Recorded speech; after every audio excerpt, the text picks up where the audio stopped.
welcome back to the Second and Two podcast. I'm your host, TB. I got my co-host, producer extraordinaire, master of the grills, hat connoisseur, lens crafter, and enjoyer of new drinks. My friend, Jody. What's up, Joe? What's good, bro? So this one right here, since you brought it up, is a Topo Chico sparkling water. Now, I thought they were going to be good. They're not. No? This is the best one. This tangerine one. So they're made with fruit juice. Yeah, made with fruit juice. There's that one. There's a hibiscus blueberry one and a lime. The lime is whatever. There's like actual lime pieces in there. And so it's like the lime's like a little much, honestly, which is kind of a weird thing to say. And the other one's just like hit or miss. Like the first time I had it, I was like, nah, this ain't it. And the second time I was like, this one's pretty good. So who knows on that blue one? But the tangerine's the best. So I'm about to run out of those here soon. So we'll see what happens. I wasn't expecting a full water review tangent today to start the pod, but we got it. And now I know. Now I'm an informed shopper. So thank you for that, Joe.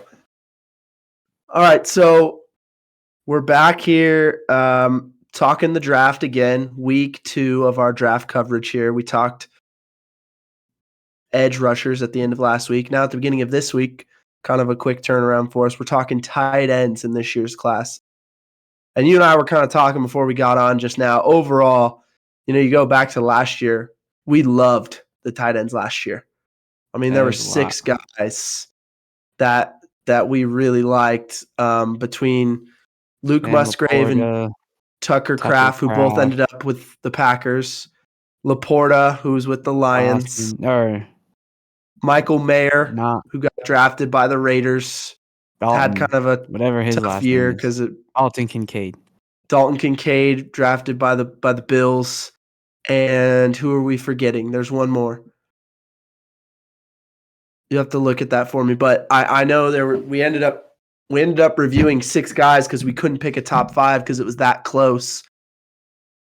But I think we really loved the tight end class last year because it was so deep. There were so many good players, and a lot of them contributed as rookies. It was probably one of the best rookie tight end classes we've ever seen last year. So that's true. Coming off that and coming into 2024, it's probably unfair to this crop of tight ends that's the standard they'll be held to. And we were just talking, we were both agreed this year's group is not nearly as good as last year's, but almost no group historically was as good as last year's. So in fairness to this year's group, we'll talk about them here coming up, but I think we can safely say not as deep, not nearly as talented all the way around. However, there is one guy that I think we both kind of agree we love. So we can dive right in, Joe, whenever you're ready. Yeah, let's get it. So kicking off the tight ends this week, I'll just keep talking while you pull it up. We got Ben. I'm assuming it's Sinnott, right? Mm-hmm. I don't know. He's going to be out of Kansas State. My guy sits at 6'4", 245. Played for 3 years. Got 38 games. 82 total catches. We got 1,138 yards receiving. 10 touchdowns receiving. You got those stats? I guess not for him, but I didn't know you had those ones. We got yak yards. I'm assuming, are you on catch or contact?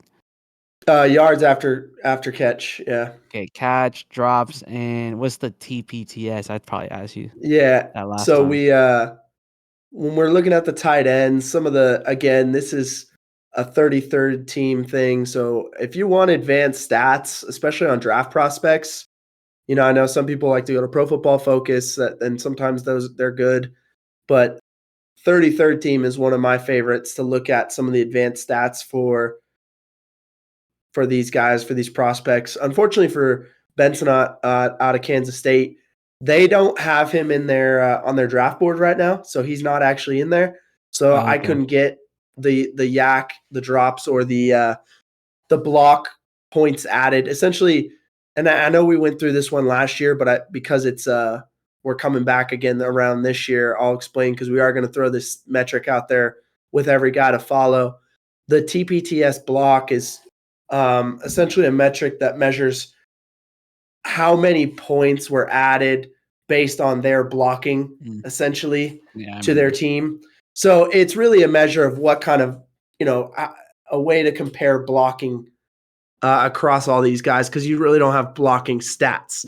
This attempts to do that for us. So we can kind of compare if any of these guys are really far and away good blockers or not. So, but unfortunately for our guy here, he's not in 33rd team's database right now, so he doesn't have those extra stats that we can compare. We really just have the raw counting, so your receptions, receiving yards, and receiving touchdowns. Yeah, I bet. So I don't know about you, but based off your pro comparison, I'm not trying to jump ahead a little bit, but that kind of ties into what I thought of this dude in general, being that position in a sense.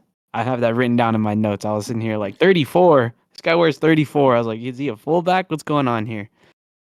But I can explain on that. I mean, so the deal with and actually one of his strengths, the first thing I wrote down when scouting him was he has extreme versatility.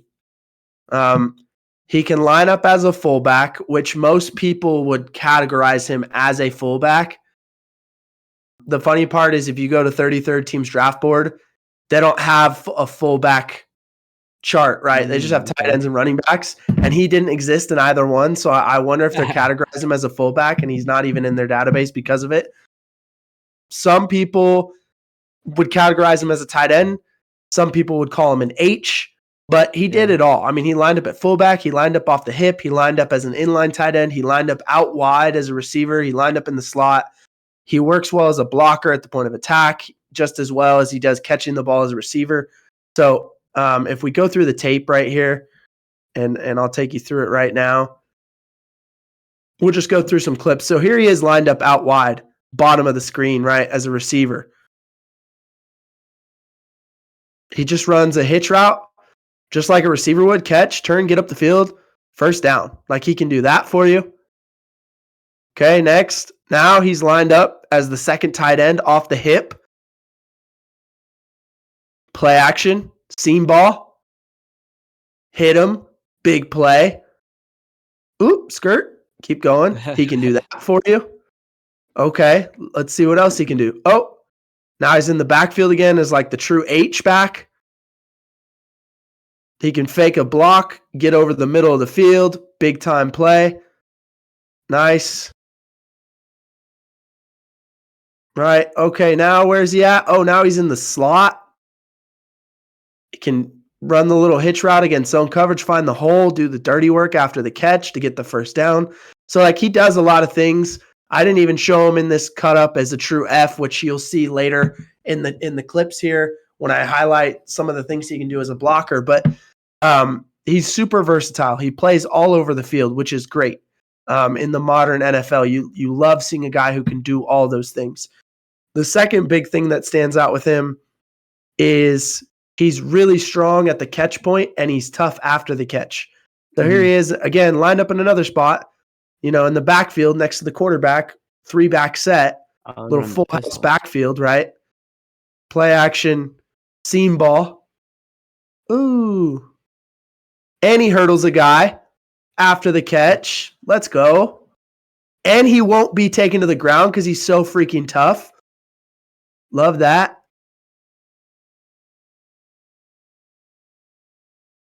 Once again, I think he's got strong hands. He's strong at the catch point. He's tough after the catch. See it again. Boom. The guy tries to separate him from the ball at the catch point. Can't do it. So I think he's really good after the catch as well as right at the catch point of just being strong and tough. And then last but not least, he's really good in play action pass concepts. Like I think some guys are just naturally really good at selling that they're a blocker and then getting out into the route concept. And he does that probably better than anybody else in the draft class. It feels like half his highlights are, I'm going to fake a block and I'm going to get to the flat, or I'm going to flake a block and then get up to the seam. Some of the stuff we've already watched was that. It works in part, though, because he is such a good blocker, first and foremost. So you'll see both of those things here on this cut, right, of him as a blocker and also in the play action pass concepts. Here he is coming across. He's going to fake the kick out, like the backside of the slicer split zone concept, and then just run to the flat. And then once again, you see his toughness after the catch. But then on the flip side, you see him coming out into space like it's going to be fly sweep, turns it up the field right away, down the seam. Oh, almost, he just barely gets tripped up, and he's upset about it. But now here he is as a blocker, right? Now he's in the backfield, true F situation. And watch him on the lead block. And that's against Dallas Turner, by the way, of Alabama in the bowl game last year. Boom! Right? In the hole. Opens up a hole for his running back. So he can do all those things. Makes him super versatile as a prospect. I think he's effective in terms of he could be an F, an H, or a Y in an NFL offense. And by those things, we mean like an F being a true fullback, the H being that movable tight end who can line up in the slot, the Y being the true inline guy. You'll hear me refer to Y, H, and F all the time in this because all these guys kind of fit different parts of that. But I think he could be all three depending on who drafts him and what their offensive scheme is and what they envision for him. But it makes him a great modern NFL player because you can get in different formations without changing your personnel. It's part of the thing that makes Shanahan and the 49ers offense so good. And you'll see, you kind of started to mention who I was comparing him to here in a second. But part of what makes Shanahan's offense so good is he has those interchangeable parts. George Kittle, Kyle Juszczyk, Deebo Samuel, Christian McCaffrey. Those four guys can all play multiple positions on the field. Yeah, that's for sure. And do it well. So you don't really, you can say, oh, well, they're sort of in 21 personnel because you count McCaffrey and Juszczyk as backs and Kittle as a tight end. But they could make it 22 personnel if Deebo comes in as a back and Juszczyk becomes a tight end, or they could make it 12, or they could make it 10, or they could make it empty, right? No backs and tight ends if they lined up that way if they wanted to. So the first team I thought of when I saw this guy was the 49ers because I think he'd be a perfect fit there. And that's why his comp is who he is. But I did want to let you kind of give me more of your thoughts before I gave the comp. Yeah, so, I kind of basically had similar things to you. So I said, the ability to stay on his feet / yards after contact. Because, you showed it right there where he wasn't getting taken down by the first dude that hit him. There was also, he would get he'd hit some dude, he would bounce off of him, keep his feet going, get another 5-10 yards easy. And then the other thing I said was catching traffic, which is similar to what you touched on too, where he's got the bigger frame a little bit, and he would just catch it, and then as soon as he got the ball, he would bounce off a dude or drag him on a couple extra yards. So they kind of go hand in hand. But I didn't have many notes on him. I tried to find more blocking clips, and that's really hard to do with this. So I don't know. People don't enjoy making highlights of blocking. Yeah, it's tough. So those YouTube clips are far and few between. You got to go. Yeah. A lot of times you got to watch more of the true game film, which it's harder again.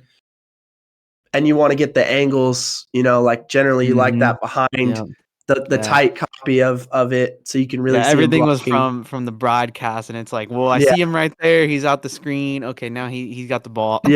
Yeah. Now receivers, the evaluations can be really hard on this stuff when you're just watching broadcast tape highlights, which sometimes you have access to what you have access to, right? But that definitely doesn't make it any easier. So my comp for him, I said he'd be perfect in the Niners offense. My comp for him is Kyle Juszczyk, right? The same kind of player who can just do so many multiple things, pigeonholed as a fullback, but does way more than that. So here he is in the 49ers offense, right? You see him line up as a true fullback, little play action to the flat. Once again, something we saw Sinnott do really well.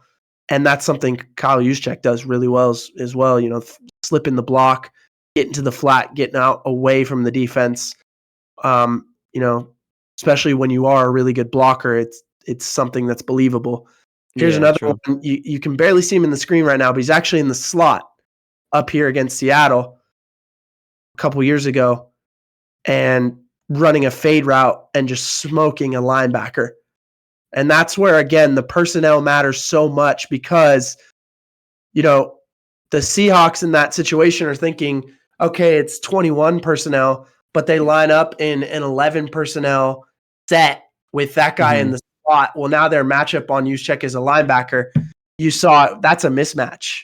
Yeah. Well, that's what makes him so valuable. I think that's what's going to make Benson O so valuable in the NFL is he can do similar things. Right now, he's projected to be somewhere between rounds 3 through 5. I'm sure part of that, people are wondering what some of his combine numbers will end up looking like, right? Some of his testing. Yeah, true. If he tests a little faster than people expect, maybe that becomes more of a solid round 3 guy. And we'll see what people think he's going to play in the NFL. My opinion is if you draft this kid, you want him playing all over the place. You're drafting him for the purpose of being multiple with singular personnel. Look for a team that might be trying to mimic some of the Shanahan stuff to do this. So McDaniel? Maybe a team like the Texans, right, who are already running variations of Shanahan's offense, to want to have a guy like that replicates the Kyle Juszczyk role. Or, Sean McVay in Los Angeles is always evolving. Maybe he looks to get into some stuff like that. He's already shown a propensity to do that with other players like Ben Skoranek a couple years ago. Now you could do it with a guy who truly is a fullback body, but can do all those other things. So I wouldn't be surprised if this guy gets drafted a little higher than people think and or ends up playing a bigger role than people might expect. That makes sense. Yeah, I mean, how do you feel about the Dolphins? You think they fit that mold too, or was I just throwing that out for fun? No, I mean, I could see that too. McDaniel loves the run game and being creative with how he adds blockers to it. So I could conceive of that as well. There's like I said, there's a lot of different guys who are running variations of what Shanahan does in terms of schematically, but can't match what he has from a personnel standpoint in terms of just being able to be so variable with singular personnel. And so, like I said, this guy may be one of those guys that helps you unlock some of that. And that's why I wouldn't be surprised if he ends up being more valuable than people suspect. Yeah, I get you. Let's see. The next guy that we're taking a look at today is going to be Brock Bowers out of Georgia.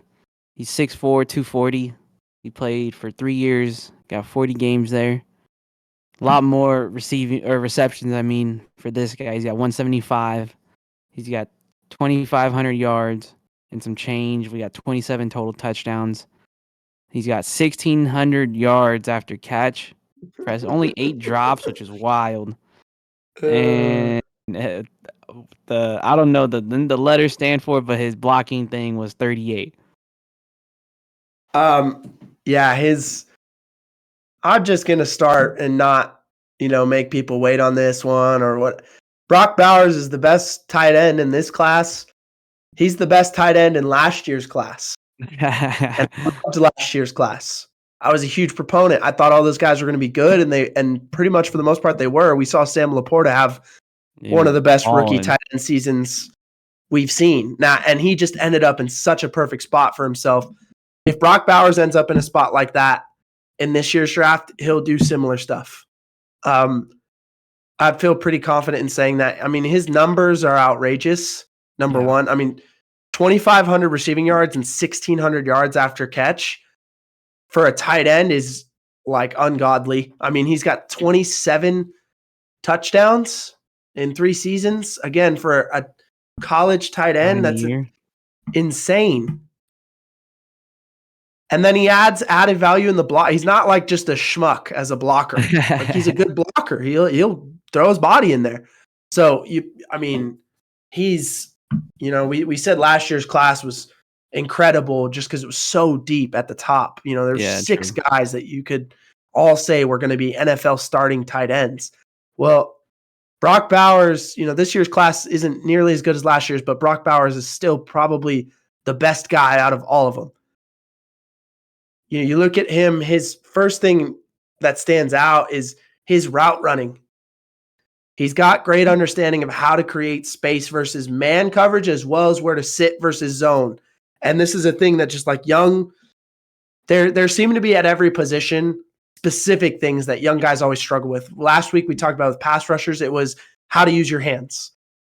With tight ends and young receivers, it's finding soft spots, creating space for yourself in zone. And that looks very different than man, right? It is. In man, you're trying to lean on guys and run away from them.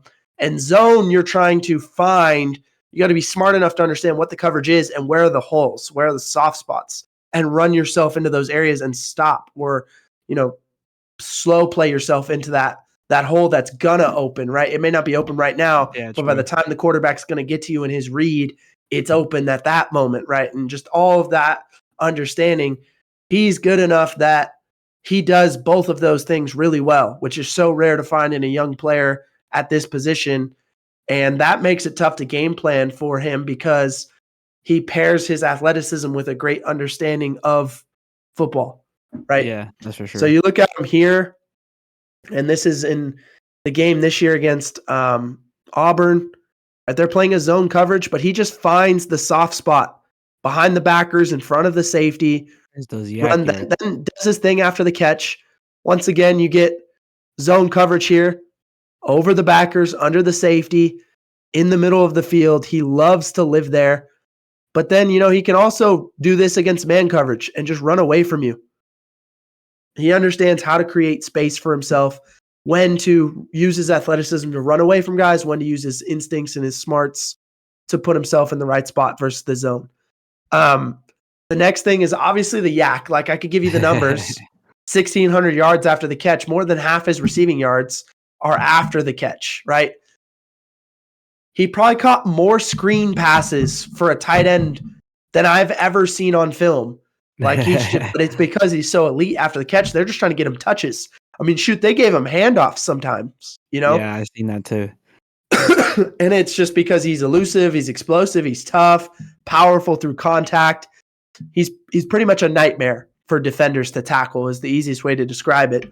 Here he is in the national championship, not this year, but the year before, obviously.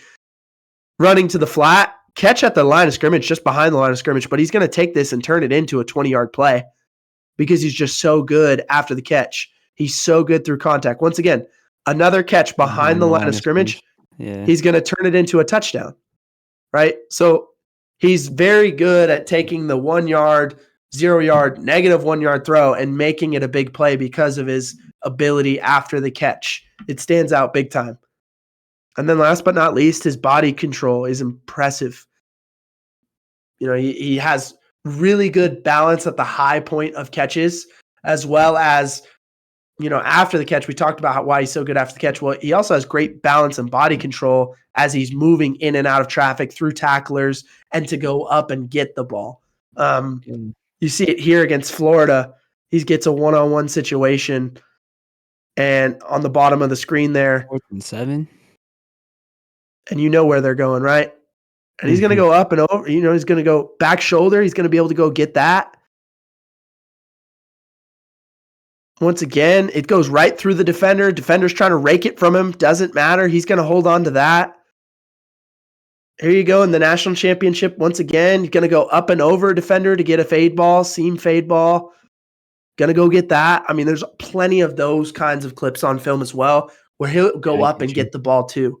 So he's really about as close to a complete tight end prospect as we've probably seen in quite some time. Like I said, I loved Dalton Kincaid, Michael Mayer last year.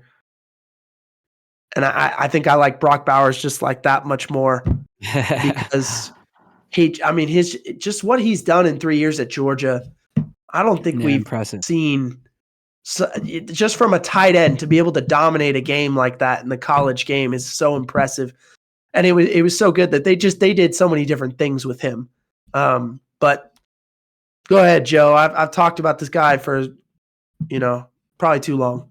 Yeah, no, I mean, I have similar notes again. Obviously, I word them different, but I said he was strong. So what I mean by that was like it was more in tune of like when he would catch it at the line of scrimmage, right? You said when he finds a soft spot, he would get the ball, or I shouldn't say the line of scrimmage. I mean the yard to gain, or the line to gain, and he would catch it. Someone would like wrap him up, and he would fight for the extra yard, get the first or whatever. You know what I mean?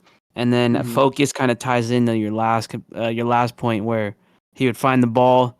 He had the back shoulder going up and over people. I think that's kind of where I was going with that. And then talked about this fool. I have his quads written down. My guy was out here just rolled the pants up above his knee. Like my man needs to be a little more cautious about his body. Quadzilla. I mean, considering my dude got hurt, you know what I mean? Like take care of the body, bro. That's what earns you the money. Start there. You know what I mean? Doubt. No doubt. So I'll give you the comp right now. It's probably, last year, one of the, I didn't give out a comp like this, in terms of the tight ends. That's let you know how much I think of this guy. I'm comparing him to Travis Kelce. Yeah, I thought the same thing, but I was like, is that lofty? I was like, I don't know. And then I looked at your comp and I was like, I guess it works. Kelce at this point is put himself in the convo of like, he's definitely a top 5 tight end of all time. And now you're starting to get into the conversation of like, does he belong up there when you're talking about Mount Rushmore? Yeah. I mean, Tony is he in the top 3, top 2? I don't know where, but he's got to be at least top 5. And so if I'm giving this guy a top 5 tight end comp, I mean, come on. It's not really fair. Just like if you watch him move and the way he plays, he reminds me of Kelce. Like his craftiness through zone, athleticism to get through man, the yards right after the catch, like all that stuff, a little bit of that extra swagger. Bowers has all that.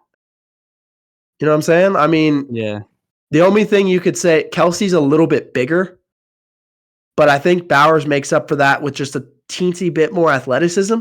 Yeah, I was going to say, he looks a little faster than that. I could see him having a Travis Kelce-like impact on a team, though, as he comes into his prime. And so I'm excited to see who drafts him because I think that's going to be a big part of it. I mean, he's going to be a mismatch nightmare as probably an H-style tight end, which means he'll move a bunch. He'll be the guy who's off the line of scrimmage. Sometimes he'll be in the slot. He'll be out wide, kind of playing the Kelce role. I mean, that's what Kelce does, right?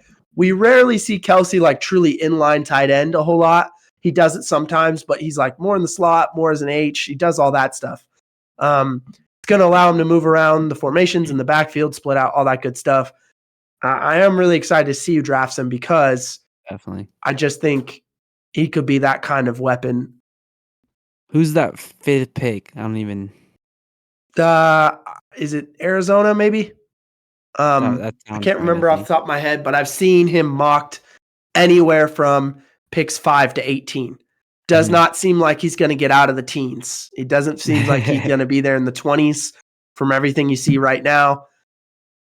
The guess is he's probably that back half of the top 10 right now. It would be my guess because he's that good.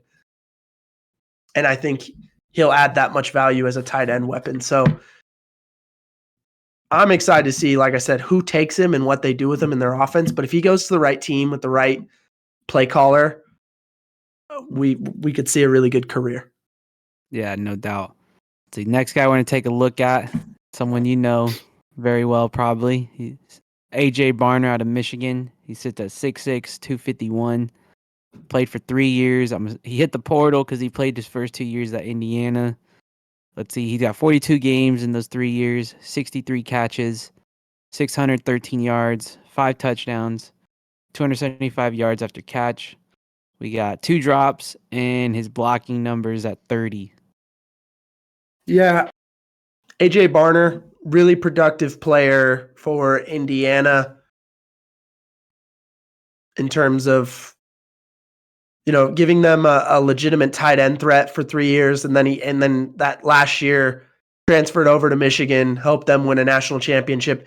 And believe it or not, was their second tight end, really the first tight end. Colston Loveland was a sophomore this year, true sophomore. Won't be able to come out for the draft until next year.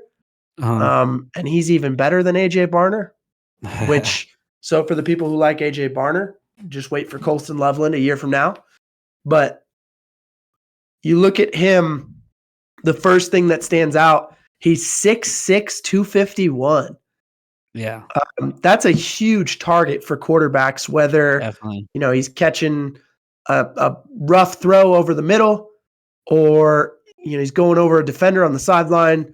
It's a QB friendly guy. So here you go. We'll just look at some of his better catches with that size and frame. Here he is as an H off the ball.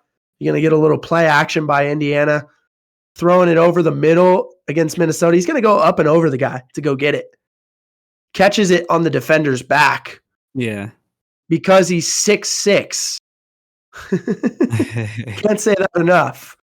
Okay, here's another one. He's at the bottom of the screen, flexed out wide.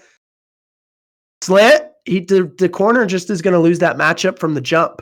Yeah. Right? Because he's just so big. Here you go again. In the slot this time up top. Once again, he's just running a little glance ball. His target's so big that you can't cover him. Here he's again in the middle. He's going to even get a little push off. Now playing for Michigan against Nebraska in the new threads. And same result, though. So as a quarterback, it's a great feeling to see that 6'6" target and knowing you can put it up here above defenders instead of here at the level of defenders, and that body is going to box out and shield to make a lot of those catches. And then the second part of it is his hands. Mm-hmm. He's extremely reliable. The guy only had 2 career drops. He didn't have any in his junior and senior seasons. His last year at Indiana and this year at Michigan didn't have a drop. 33rd team credited him with catching 95% of on-target throws and 92% of catchable throws in 2023 for Michigan. So on target, they defined as without having to leave the body to catch it. Oh, okay. That's where the ball is.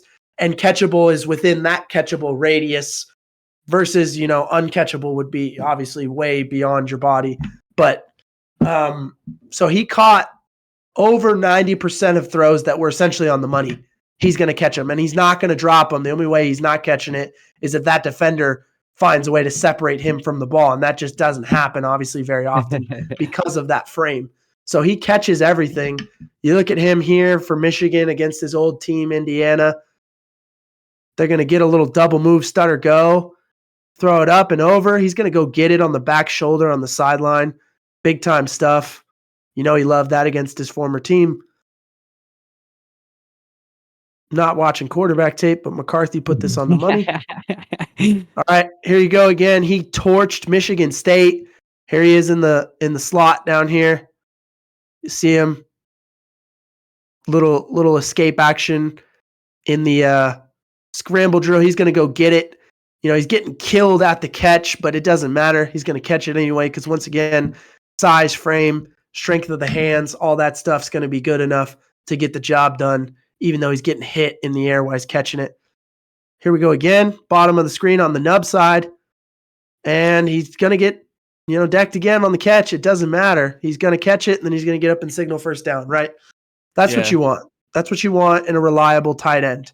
And then those last but not least, right there, I had that he's good at finding the soft spot. So he kind of highlighted those on the last play right there, where the first one he found the spot. Obviously, JJ McCarthy was scrambling, so he flowed with them. And then the play after, same thing, found the spot, got it, turned upfield.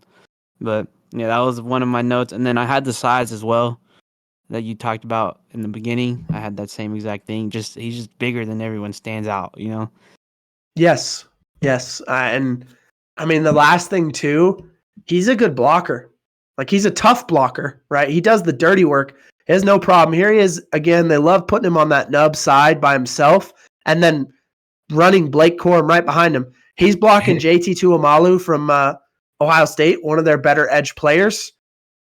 And look, he's winning that battle against an edge player, an edge defender right now. Winning, digging him out, helps block that side off so Blake Corum can cut back and score a touchdown. Once again, winning versus that defensive end, outside linebacker, edge player. What a cut right there, though, huh? Oof, we're not talking running backs yet either, but we will.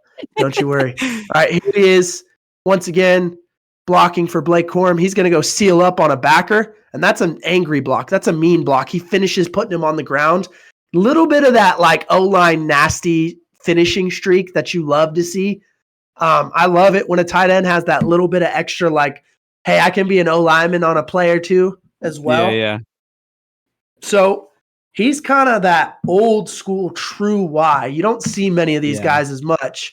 And he should be good enough as both a blocker and a pass rusher that it'll give the team that drafts him some flexibility and some 2 tight end sets. He's probably a second tight end early on because his frame gives him the potential to be greater. I think there's still some areas of development for him, but he's got a lot of things that you like that will allow him to play early and then develop into something possibly greater down the road.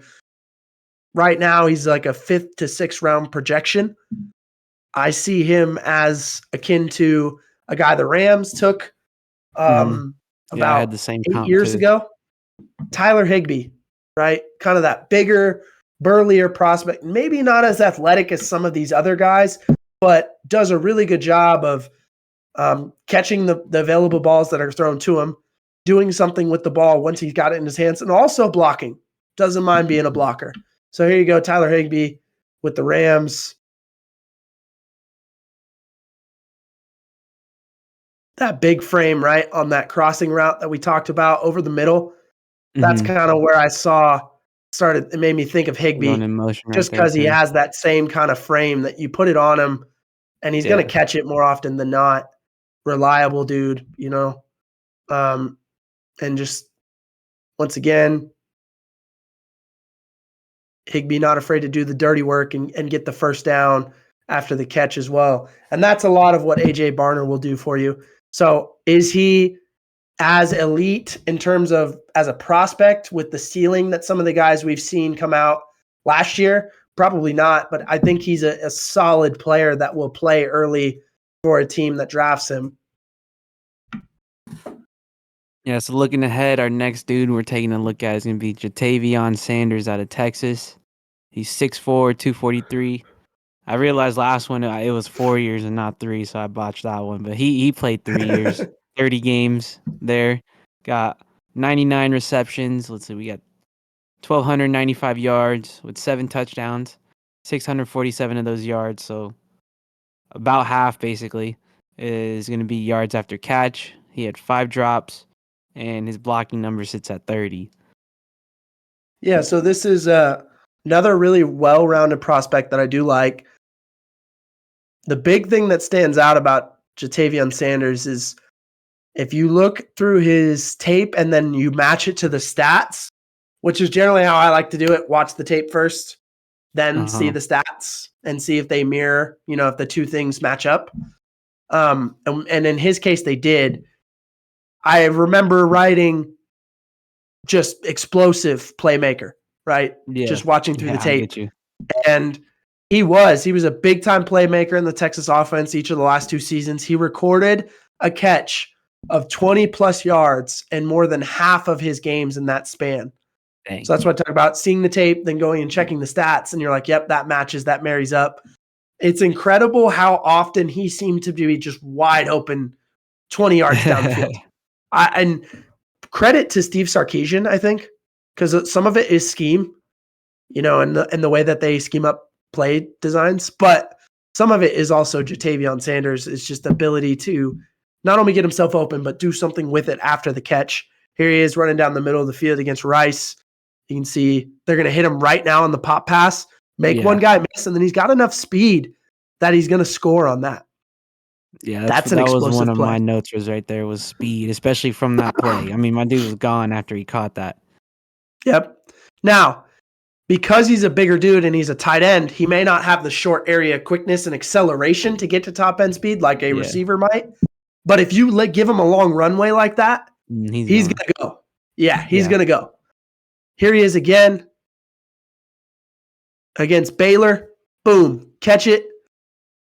And you give him the long runway and he gets rumbling, good luck trying to tackle him, right? It's like, when they talk about LeBron with a head of steam on the fast break, like good luck stopping him. It's a similar deal here. Here we go against Alabama. Decisions.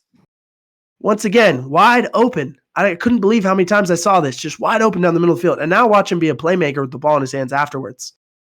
Once again, this is against Alabama, right? So, those of you who are like, oh, the first play was against Rice. Well, that one was against Alabama. So it looked the same no matter who he was playing, okay? The next big thing then, which is a unique thing, I don't think I've ever thought this watching other receivers or tight ends, but this is the first time I thought it. He's really uniquely gifted at playing out of structure. And by that, I mean when quarterbacks scramble and get out of the pocket, he's really good about making himself available. It's usually something we only talk about specific to quarterbacks. Oh, can the guy play in and out of structure? Which just means, can he make the first play and also create the play that isn't there, right? Yeah. And it's an underrated trait for pass catchers too. A lot of times you drill scramble drill and you have certain rules built in, like, okay, if you're a vertical, you come back, right? If you're a short route, you turn yours up and go vertical. If you're on the sideline, come back to the middle, or obviously you're going to run to the path of the side the quarterback is scrambling on, XYZ, right? However you want to define your rules as a scramble drill. But what Sanders does is it seemed like every time Quinn Ewers got out of the pocket the last 2 years, he found Ja'Tavion Sanders. The ball just seemed to find him. So he was really good at making himself available, like I said. So here you go. Give you some clips of it. This is him against Texas Tech this year. Once again, Ewers gets out of the pocket. He runs with him. Puts himself on the sideline, goes and makes the catch. Big time play. Here he is in the college football playoff against UW.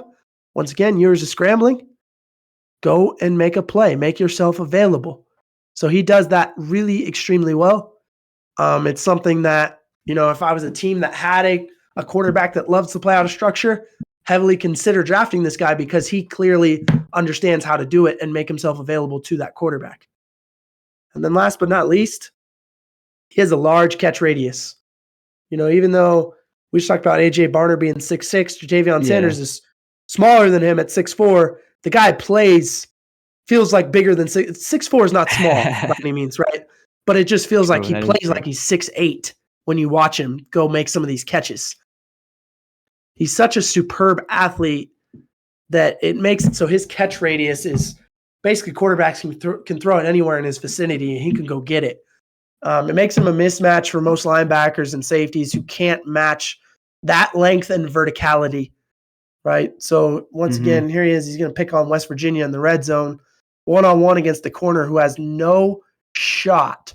And then the throw's a little high. Doesn't matter. He's going to go up and get it anyway, right? He's going to go make his quarterback look good. Here we go again against Oklahoma. Now, that's one where, the ball is on him. He didn't necessarily have to go out of his body to catch it, but he gets dinged as soon as he catches it, and it doesn't matter, right? So he can catch it anywhere on the body, take a body blow and absorb it, and it doesn't matter. And then you see another one where now he's going to have to go up and get it in the end zone, and he does with a defender draped all over him, and he's going to go get it to help them smoke Oklahoma a couple years ago. So, a lot of good things that you like with Ja'Tavion Sanders. I mean, I think through all of that, you can see the athleticism as well, obviously, the explosiveness that we highlighted. But, Joe, did you have any other thoughts there too?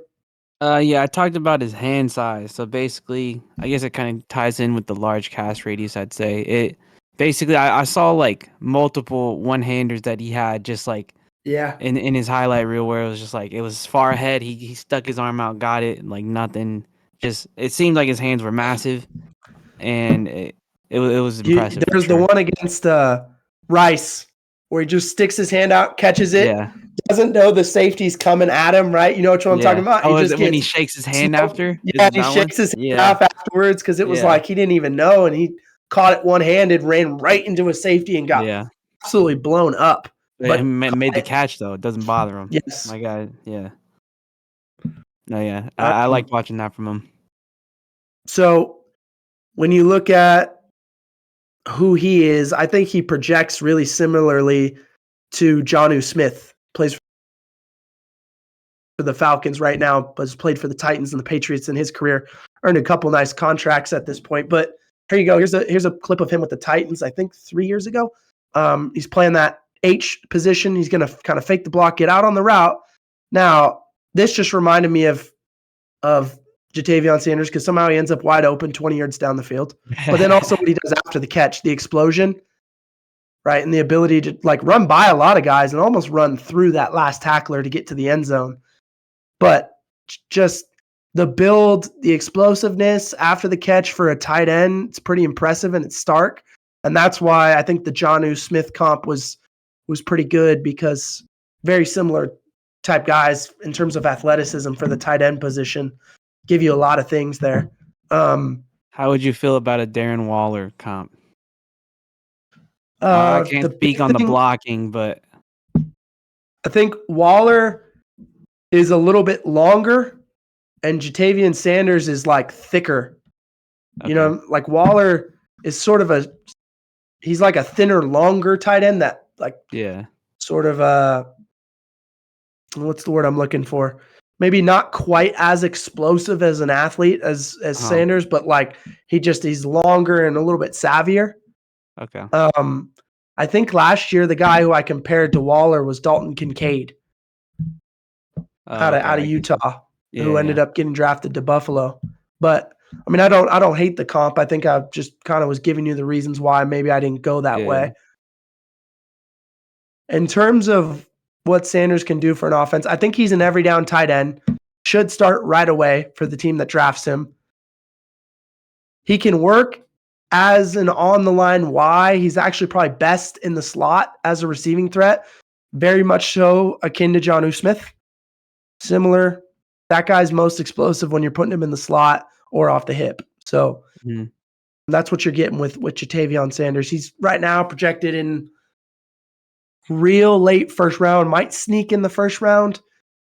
Likely a second round pick is what you're seeing in mocks right now. Gotcha. Let's see. The last guy we're taking a look at tonight is going to be Theo Johnson out of Penn State. He's 6'6", 257. It's another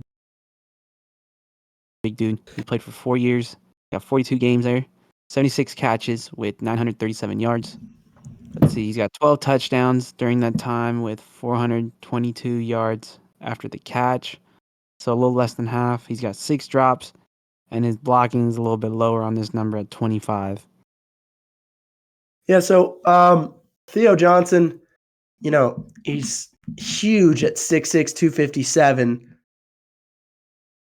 but still a fairly athletic dude, and which is something that is really impressive. But even more impressive is he generally has a lot of reps on his tape where he creates separations from defenders at the top of the route because he uses his frame and that burst to set them up and then run away from them, right? So his route running, especially against man coverage, is really good. It's a definite plus for me. Here he is against Michigan in the red zone. He's going to set that defender up with the release, get back inside, and then use that frame to shield him off to make the catch for a touchdown. Right, this is against the national championship winning defense there. Now he's going against Michigan State. Once again, bottom of the screen here. You see him set the defender up. Look inside. He's going to stick there, but then where's he going to get back to? The corner route.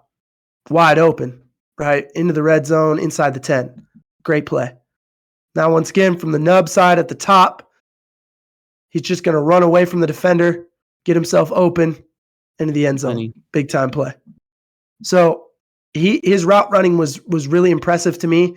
I mean, I saw some people who thought, you know, maybe the opposite, but from what I watched, I thought he did a lot of really good things that allowed him to use his size to box defenders out, and he just won at the top of the route a lot of the time. And I thought his route running was a plus. Then you combine that with the pure athleticism, which I mentioned, and you can see that all over his tape too. This one's against Indiana this year. He's in the slot in the red zone. He's going to take it outside and around the defender and then go up and get it, right? It's a little bit behind him. He's going to have to go up, around, back shoulder, in the air, convert to catch. Big time play. Here's one in the middle of the field. He's kind of got to go down to get this one on a third down. Really impressive catch. Huge play against Michigan State.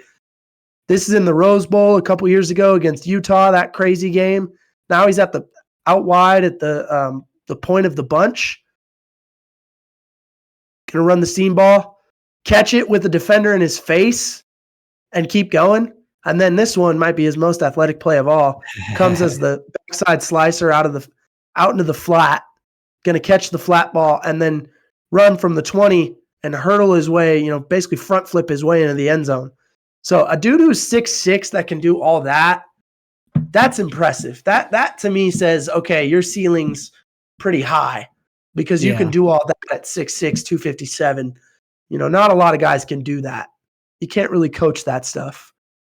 And then last but not least, his blocking numbers are maybe a little lower compared to some of the other guys, but I thought his blocking at the point of attack was pretty good. He's reliable enough as a blocker that Penn State chose to run behind him a lot. He opened up a lot of holes for the backs. Once again, we return to the Rose Bowl against Utah. Here he is. They're going to follow right behind him on this 3rd and short. It's going to go all the way for a touchdown, and it's right behind his block. It's a pancake. Smoke that linebacker. Touchdown. Gone. I mean, we're talking like an 80-yard touchdown here. Yeah, true. Boom. Right? So I thought his blocking at the point of attack on a play like that was impressive as well. Reminds me of Hunter Henry. A little bit, right? Playing for the Patriots right now. Played for the Chargers at one time. This play that I'm going to show you, for his comp, it's similar to a play I just showed you earlier. He in the red zone, right? Going to run that seam, going to take it up and around him, then go up and adjust to the ball in the air, make the catch in the end zone. Just very similar shades. Hunter Henry's actually, I think, an inch shorter, maybe like a teensy bit smaller than Theo Johnson, but similar athletic makeup and build in my mind. Can do a lot of similar things. Savvy as a route runner too, just like Theo Johnson. So a lot of things to like there. But Joe, what'd you think? Yeah, for me, so I wrote down that he had like nice vision. It kind of, that last play from the athleticism tape where he goes up and over, where he gets the ball, like realize he could just take the seam. I think there's a play or two after that where he like cut it up, bounced, like made a cut, went up the middle, and then like, I don't know. But he had good vision when he was running with the ball. He had to make like 3 different cuts to get to the I gotcha.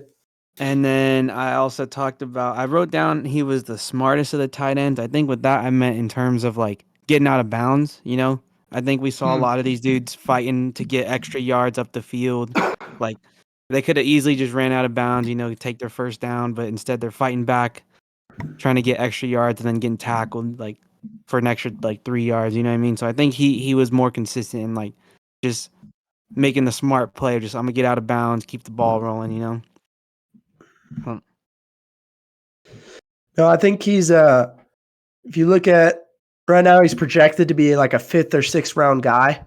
So once again, we really have one true first round prospect in this class, and then a lot of guys who are kind of mid to later round guys from a lot of the projections right now.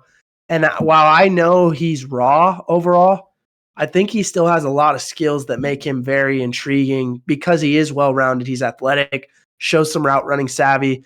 I think he's a second tight end early on, but he has top end talent to become more of a mismatch down the road, in my opinion. So you put all that together. I think that makes him really intriguing. So I think we got to get to rankings now, my friend.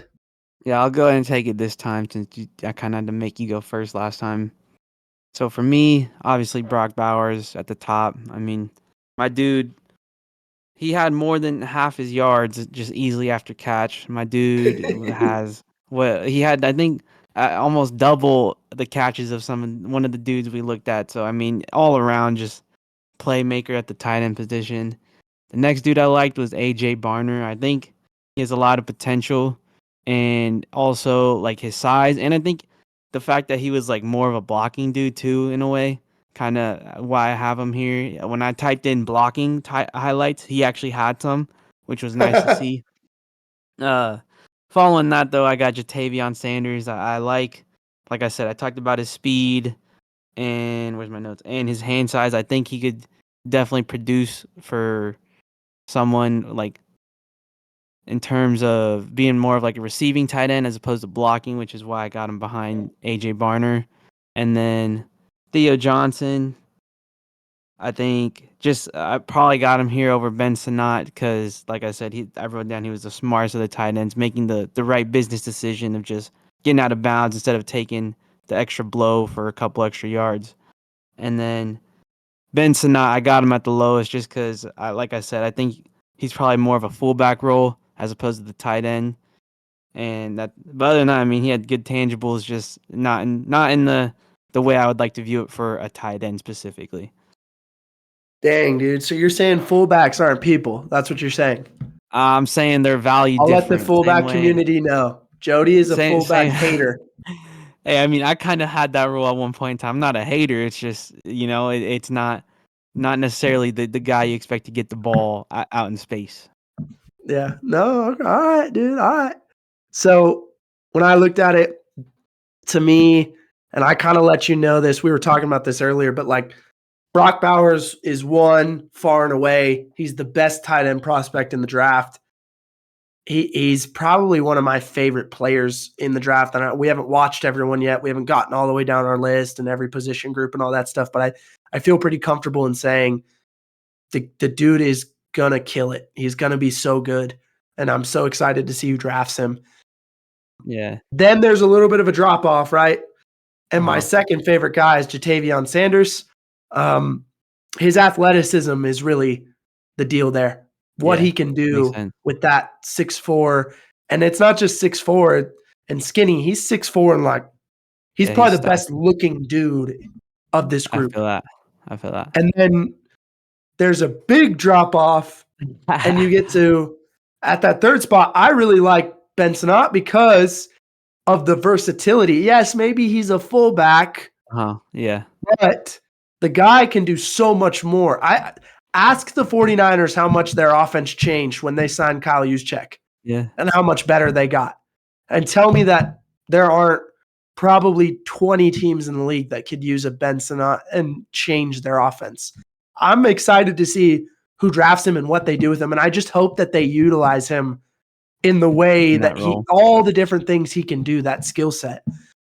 From there, it really falls off to me. I think those first three guys, I see the role for them. And beyond those first three guys, I think it's harder. I think we're a lot more like hoping that a guy's athleticism comes through, basically. And so to me, the most intriguing at that point then was Theo Johnson because he's 6'6", but looks like he could run a 4.5, and can jump 40 inches. So you put okay, this guy, he's legit. I think as an athlete, he is legitimate enough. And then I think like you said, he is a smart player. His route running's not bad. I think we put all that together. I like putting him there at 4. At 5, I went with AJ Barner over some of the other guys that I'll give you as my honorable mentions, specifically because AJ Barner, he's sure-handed, reliable, and then he's also 6'6".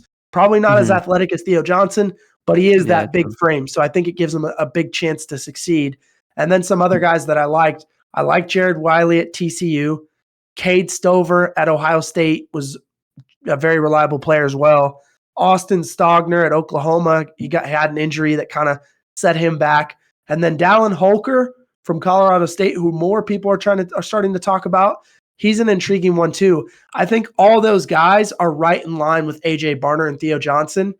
They're all kind of, the gap between 4, 5, and honorable mentions and 3 and 4 to me is it's closer between 4 through honorable mentions in my mind. So all those guys are really close, clumped together. Will all probably be drafted in similar areas, that 5th through 6th round, it sounds like. unless Gotcha. some testing things makes people really freak out, which it does every year. So we'll get combine numbers and this will all get blown up. But I think right now that's what you're going to see. Definitely. Yeah, the combine numbers are always fun to watch because you can see the speed that people always talk about, or maybe they had an impressive vert, which is like, oh man, this guy can go up and get a ball at that height. And then you also get to see, the my favorite drill watching, at least for the like people who catch the ball, is when they got to run across the entire field. They go back and forth, and they got to make one at the sideline, see if they could get upfield. I like that one the most for those You're talking people. about the But gauntlet? is that what it's Everybody called? likes the Yeah. gauntlet. All right, so that caps off our 2024 draft preview series, tight ends. We will be back with an episode next week. We're going to be talking about the interior D-line guys. So we'll be finishing, we talked about the edge guys. Now we'll talk about the interior D-line guys, finish the front part of defensive draft preview here. And there's some intriguing names there as well that I am excited about. So make sure you guys are subscribing, you're liking, you're following, you're checking out our we're doing some really good threads on some of these prospects on X/Twitter. I know Jody's putting out some good stuff on TikTok, clipping some of these to let you see it so you can see, especially if you're someone who only listens, you may get a little bit of the watching part of it from TikTok, and maybe you'll look to explore the YouTube. I highly recommend, especially when we're going through tape on these guys, of going to the YouTube and watching us break down the tape so you really can see and hear what we're talking about with these guys. I think it helps a lot. I know a lot of you are just listening to the podcast, and that's great. I would highly recommend the YouTube as well to get that visual, because sometimes that helps, not only hear it, but see it. And now you really get the prospect before we get to the draft. So, yeah, so I told myself I was going to mention that at the top of the episode. Clearly I didn't. So if you listened all the way through and, you missed the YouTube, I'm sorry. That you can put that one on me this week. But we got our guy Ray pulling us home.